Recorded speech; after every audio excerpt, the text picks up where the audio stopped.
In 2024, NBC Connecticut Investigates profiled Abby Prospere, who reported to police she was assaulted back in 2019. She waited for years for a verdict, and as NBC Connecticut Investigates learned, this case was back in court, forcing her to relive this.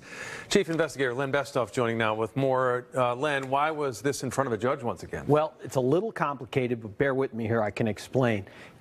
Abby Prospere's attacker pled guilty to sexual assault charges last year. One was mistakenly applied, so the defendant had to return to court to plead to different charges. Prospere was there.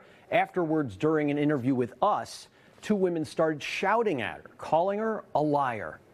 We are trying to film an interview. If you do not, please leave me alone. I will file a restraining order. While speaking with Abby Prospere after her attacker was resentenced, she was yelled at by people she said were in court supporting Donovan Austin. They've been verbally accosting me the entire time. Austin pled guilty to sex assault charges involving Prospere at an East Windsor hotel in 2019. She was featured in an NBC Stations project showing women who report sexual abuse rarely get justice. We have not been able to identify or contact the women who were outside court yelling at Prospere. It's been essentially abuse on top of abuse, making this take so long, and then this is a harassment after abuse. Beth Hamilton with the Connecticut Alliance to End Sexual Violence says victim blaming still happens. Retaliation in some form is pretty common, unfortunately.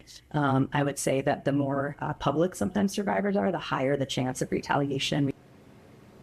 The NBC Data Project showed percentage rates in single digits for law enforcement across the country when it came to gaining convictions in cases involving rape or sodomy. It found in Hartford, for example, there was a 3.6% conviction rate for violent sex crimes that occurred in 2021 and 2022. Hartford police have not commented on this. Len Bestoff, NBC Connecticut Investigates. Back to you.